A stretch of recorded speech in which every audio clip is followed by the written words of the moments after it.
Maal jechuu jedhe Taayyeen maal jechuu Roozan oh my god yoo itti namni ishii kadhatu hin diddii. Gaafa namni isii dagatee itti dhiise dhuftee faallaa kadhatti. Dhiira kadhachuu jechuun of rakasiisu jechuudha. Roozan amma hojiin ishiin dalagaa jirtu sirrii miti. Yoo osoo qalbii qabaattee gaafuma inni jilbeeffatee qubee sii kennee roozaa tiyyaa si fuudhaa si jaaladhaa haadha manaa si godha jedhee kabajaan yooma san toltii jechuudha. Gaafa kabajaa tan dhiiftee har'a immoo xiqqeenna jechuudha. Har'a xiqqeenna nama kadhachuu jechuun dhiira kadhachuu jechuun kalas inni dubartii biraa fuudha jedhee yamaniin dhaqee waan jiru wilii fixe har'a kana gaabbee jiraa. Sitti deebi'aa na deebisii jechuun min ማለት ነው ሮዛ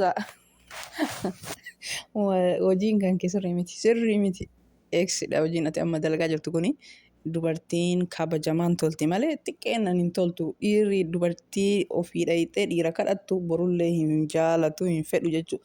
Kaleessuma hoyta inni si jaalatu san hoytuma inni si jilbifatu san osoo waan inni jedhe dhageette sodaan kaleessa amma nama kamiyyuu hin sodaadhu si jaaladha sitti deebi'uu barbaada nama kamiyyuu hin sodaadhu jettee jechuudha.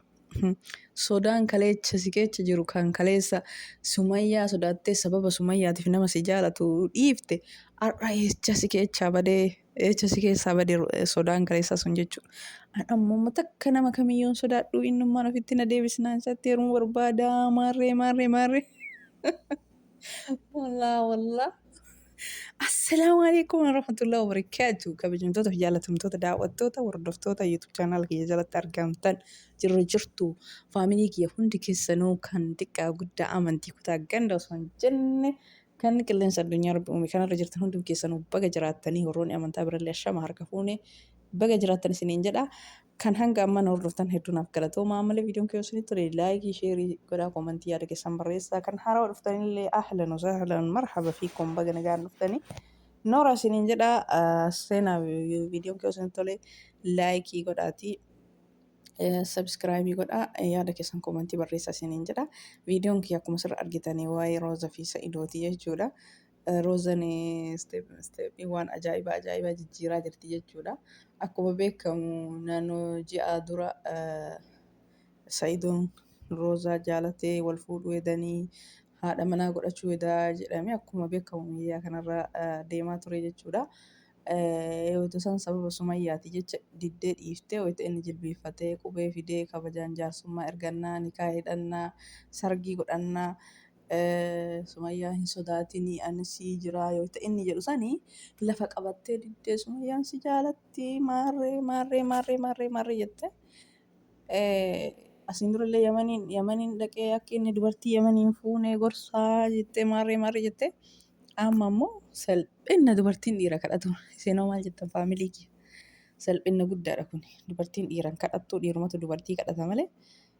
Amma kiiloollee hin qabu jechuudha. Kiiloon dur kama bareedu kiiloon hoytuma inni dura jilbeeffatee qubee kennuun san wala Sumayyaa wala maarree san of jalaa dhiifteetiniin sila kabajaa dhiirrillee bariyooma si jaalate san yoo ati maramteef ishii jedha malee gaafa inni siifatee si dhiisee si dagatee ta biraa barbaadee qophaa'eetti dhuftee fuula dura dhaabattee an amma si jaaladha.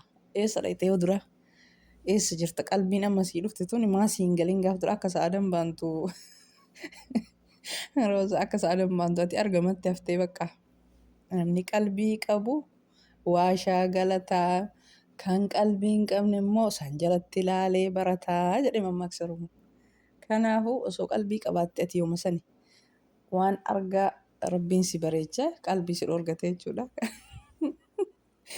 Kanaafi kolfaan nama ajjeesaa ganama eega wanni tare eega inni nama biraatti walii galee bakka inni jedhu jidduu Sumayyaa itti taphattu keessa ati amma immoo amma si jaaladhe hin tola amma mee hin tola isaayyuu gadi liqimsamu jechuudha. Kanaafuu immoo si didee si biraa deeme ani hin barbaadu nama biraa ka fuudhuuf qopheeffadhee qabaa jira siin jedhee jira.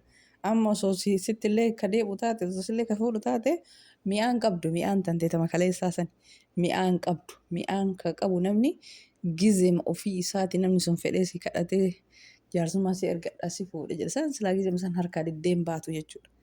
Yoo bultii jaalatu gadda yoo nama kana jaalatte malee Amma ganaa dhuftee eega inni ifatee si dhiisee kadhattaa? Ara dubartiin nama hin kadhattu sheemnoo, dubartiin nama kadhattu mi'aa hin qabdu. Dubartiin nama kadhattu gonkumaa mi'aa hin qabdu dhiira biratti.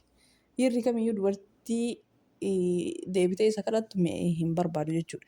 Gizee ofii kadhate san, gizee ofii jaalate san barbaada malee, mi'aallee kabajallee gizee sani malee, erga wanni tare eega bineensi tare sareen duuttii jedhe. Eega inni dhiisee nama biraa qopheeffate immoo nama biraa yaada ofii keessa galcheeti immoo kana amma deebitee duuba deebii na jaaladhu. Garuu inni si harka didee si harkaa deeme jechuudha. Silaa osoo gammachuu qabaate isiinuu deebite jedheetiniin ayyee rakkoo hin qabu siin jedha. Haqa inni hifate lakkii boru hin gaabbitaa lakkii hin gaabbitaa siin jedhee jira. Gaabbiin inni siin jedhe sun hin oolle kun osoo ji'a takka hin gahin gaabbite jechuudha. Lakkii hin gaabbitaa lakkii hin barbaadu hin ta'u. Si tare waan tare amma deebii na fuudhin hin taatu. Inni maaliif tabiraa yaada keessa galchee jira. Kanaafi osoo qalbii qabaattee duruma malee amma eega wanni tare Sa'idoo na fuudhii natti deebi'ii na jaaladhu. Osoo si jaalate yoo amma jaalalli mi'aawu jechuudha.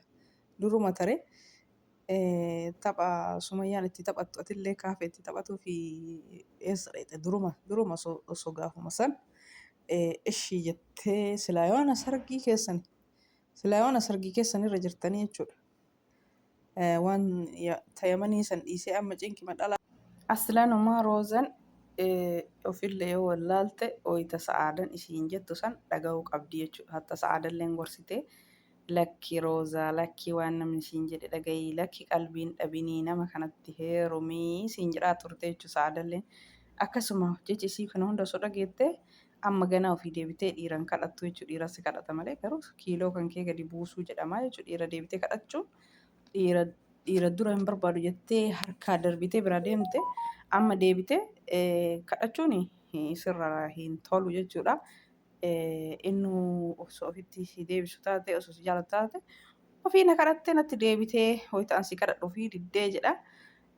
Namoota giddiin nama kadhatanii nama deebi'an bira hagam hanga san kabajaa walii qaban ni beektaa tuyyuu jechuudha.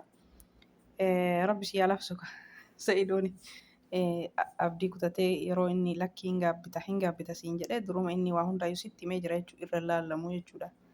Lakkii murtee isa dhumaa kennii si eegaa jira yaada kan kee hin jijjiirini boru hin gaabbitaa an dubartii biraa fuudhaa booda yaaddoo keessa seentaa hin gaabbu jette har'amaa gaabbitere hin gaabbu jedhanii gaabbuun acha jira. Uuma dura hin gaabbu jettee har'ammoo irra deebiteetiin gaabbiteetiin na fuutu malee jettaani osoo duruma itti yaadde kun martuun dhufu. Kanaaf namoonni birallee gorsa namarraa fudhachuu barbaachisaa jechuudha. Akka roozaa kana akka deebitanii dhiira hin kadhanne jechuudha. Namoonni dura diddanii deemtan eega deemtan immoo dhiira deebitanii hin kadhatina. Dhiirri yoo ittiin ofii nama jaalate san nama barbaada malee eega namni biraa deemee yoo san didee eega si gise yaadni isaa jijjiirameetti deebi'uun akka huccuutii miti jechuudha. Jaalalli akka huccuutii miti. Gizee barbaadan baafatanii gizee barbaadan deebisanii kaawwatanii miti. Jaalalli kabaja qabdii jechuudha. Akkasii amma roozanii wayita san diddee har'a ammoo ofii kadhataa jirti. Akkasittuu Sa'idoon didee harkaa deemee jechuudha. Viidiyoo kan keessaanii hedduu tokko nama kolfisiisaa jechuudha. Rabbi si yaa laaffisu garuu akka duraa san dubbiin hin mi'ooftu. Rabbi si yaa laaffisu garuu inni dubartii biraa fuudhuu edaa tayyamanii san fuudhuu edaa. Sumayyatu ijoollee si agarsiise jedhee deebise malee inni isii fuudhuuf qophaa'ee san isiinuu sanuma harkaa balleessuu fi amma immoo Sumayyaan dallanaa jirti jechuudha. Dallansuun addaan hin citu karoora itti baasti jechuudha. Adada inni dubartii biraa fuudhuun karoora itti baasaa jirti isiin dhoorgaa jirti. Ammasitti illee karoora baasti garuu rabbi si yaa laaffisu. Nus argii keessan gammachuu osoo mootummaan boorisitee balleessite haa ta'u kaayoo rabbiin si laaffisee Sa'idoon si fuudhe sargii keessan eena yallaalessu godha fa'a. Sa'idoon tayyamanii san dhiisee yoo si fuudhe sargii keessan eena itti fufaa sargii keechaan godhachuu qabdanii yoo walii galtanii. Akkasii hedduu tokko nama kolfisaa Sa'idoon si wagadi jedhee si harkaa deemee jira. Egaa hordoftoota kiyyaa viidiyoon roozaa kana fakkaata. Roozaan duraan yoo Sa'idoon jilbeeffattee qubeellaa kennuuf diddee amma eega inni hifatee dhiisee hin gaabbitaa taa'e jedheenii gaafa duraatu gaabbitee kadhataa jirti. Haga viidiyoo biraatti wal deebinutti turtii gaarii baay'ee baay'ee.